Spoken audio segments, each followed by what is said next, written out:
me, I promise. You will be there of the day. Welcome to this episode of Y'all Day. My name is Chris Sean. There is big for a reason. Now, a hungry nation is an angry nation. Now, there is something happening in Sri Lanka, bro. It be crazy, you understand?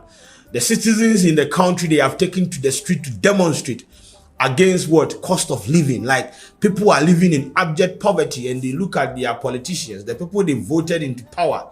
They are living the lavish life, inflation, cost of living, everything in the country, they on the low. And the people say they don't go sit down, make a family come ruin the country like that. So they have taken to the street, and bro, it be crazy. I don't know why mainstream media don't they pick up on this story that much. Probably it is of no interest to them.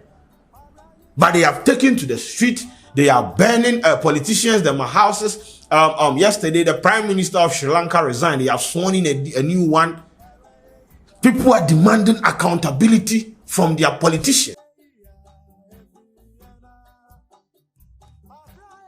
No fuel and various essential medications, and people are suffering, and the people are living with one meal per day. Can you imagine? Can you imagine? I'm so sorry to say this. There is this business associate where they like a businessman where he get ties with the government. Where if you go in garage in business area and things, Lamborghinis and Rolls Royce and things, they go burn every car for there. They have the prime minister in house, then they burn them. They are chasing cabinet ministers on the street.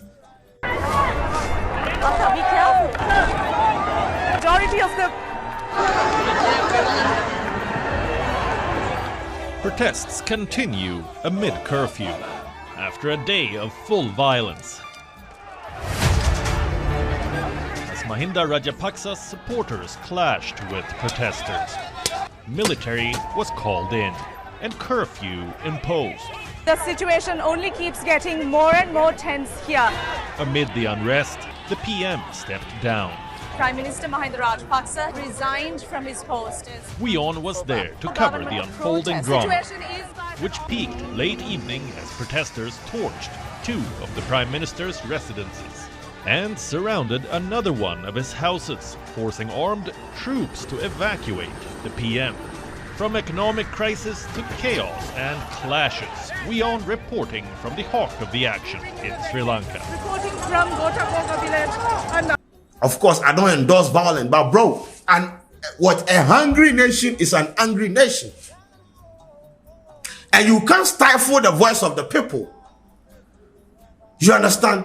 I'm sure so that you catch them here. They say it's so tired on China or the war. If water penetrates through the crabologists of the frog, they shout war.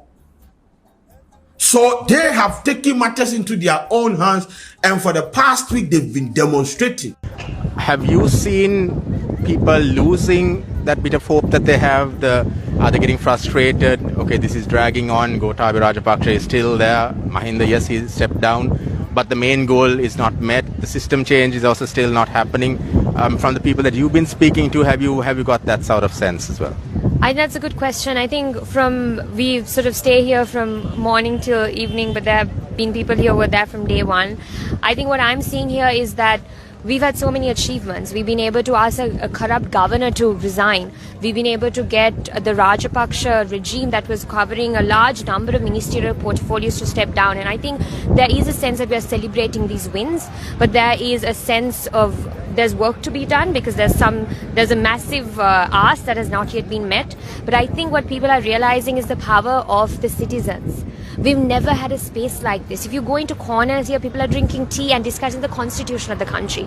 If you step out there, there are chants of how we're all together in this together. And I think we've never had that space, and that's what's opening a moment where the elected officials of this country are afraid of the people, of them realizing that we are paying your salaries. You are on our payroll and you need to work on our agenda and not someone else's. So I think that is the feeling I see here of this new power that people have recognized. And I understand. Bro, people can't live in abject poverty, and you have politicians living lavish lives with their concubines and wives. Meanwhile, your job is to serve the people.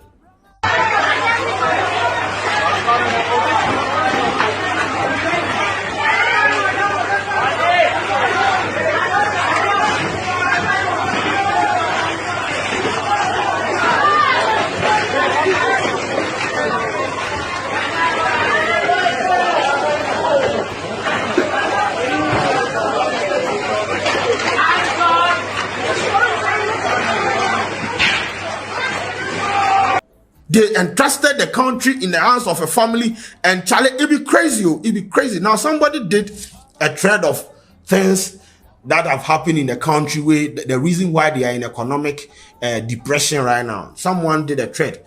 Someone called Sejal Sudi say Sri Lanka was one of the fastest growing economy in Asia.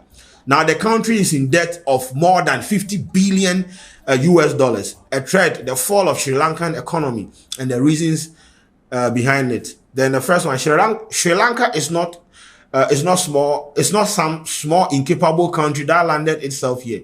Sri Lanka was one of the fastest growing economy, or was the fastest growing economy in all of Asia. Per capita of Sri Lanka in 2018 was $4,000+. India was $1,000+. Pakistan was $1,000+. Then this happened. But everything that goes up has to come down, even breast. The world order moves in cycles of power. The fall of Sri Lanka was foreseen. Please, the breast part with me and Adam. The fall of Sri Lanka was foreseen by many geopolitical and economic experts. One, high inflation.